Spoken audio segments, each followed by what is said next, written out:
Hello. Alright, ladies and gentlemen. Alright, as I'm coming on here, I was thinking of what we went over in our last video. I'm just thinking of this for a moment, right? Truth, which has no cause, or truth does not have any cause, yet it causes everything.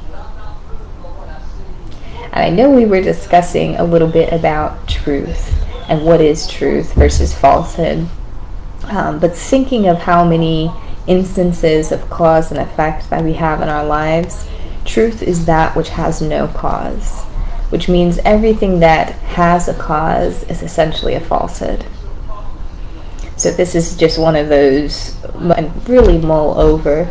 If we want to get to the root of truth, we have to search for a cause only to find no cause, but realizing that that truth is actually the cause of everything.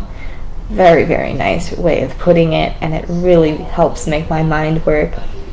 With this, we have this lovely quote, and we're going to get into Psalms as always, as recently, I should say. We haven't been in Psalms too much yet, but writers are like teeth, divided into incisors and grinders. So if these quotes start to sound a little familiar, that is because we are wrapping up again our same cycle that we've been reading. From Genesis until now, we've been reading the same exact quotes at the beginning of each of these. And maybe did I start these quotes in Genesis? Maybe, maybe not. I know I'm adding them more recently at the head of the writing, just to grab a little bit of attention here and there. But anyways, we've read this quote before, and now it really has us thinking. We know Jesus wasn't necessarily a writer, but he was a speaker. But when we think about his words put on paper, all right, those words are definitely something that we use our grinding teeth for, that we really have to mull over with these grinding teeth. Using our incisors is much like Psalms. Like, think of having, what do you use your incisors for?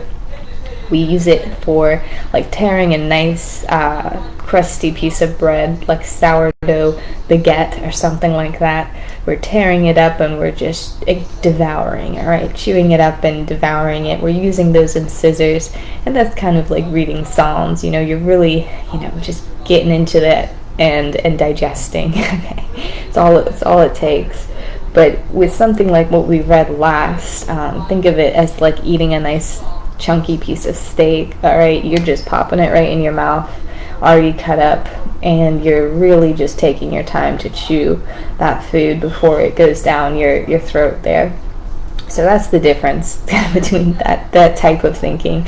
Not to say that David was easily digestible or ignorant or anything like that, because he was all the more wise as well. But this is just like a nice way to position your heart when we read the lines of David. Really just focused on, Lord, I love you and I know you love me back. That is the theme really of Psalms. And also he's going through a bit of distress as well, but that does not trump or triumph over the love that he has for his Lord and the love that he feels on the inside. So that's a very beautiful thing. Let's start out with chapter 11, line 7. And again, I have where these Psalms are going, but we're going to ignore the for director of music, David, etc., because we got to get to the good stuff. So continuing with chapter 11, line 7. For the Lord is righteous. He loves justice. The upright will see his face. Another thing we were speaking about in Job. You, Lord, will keep the needy safe. You will protect us forever from the wicked. Oh, that salvation for Israel would come out of Zion. When the Lord restores his people, let Jacob rejoice and Israel be glad. I will praise the Lord who counsels me. Even at night my heart instructs me. Show me the wonders of your great love, you who save by your right hand. those who take refuge in you from their foes. The earth trembled and quaked, and the foundations of the mountains shook. They trembled because he was angry.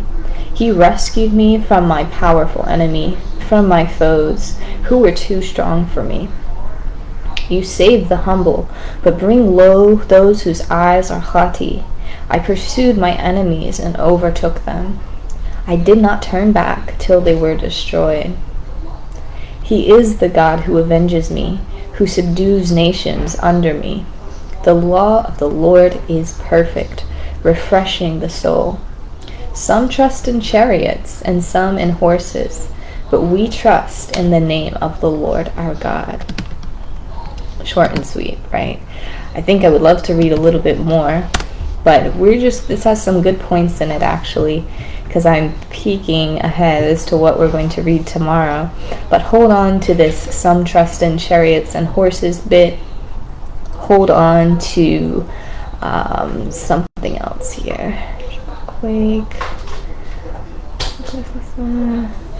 Something to do with the heart. I'm looking for it right now. I will praise the Lord who counsels me.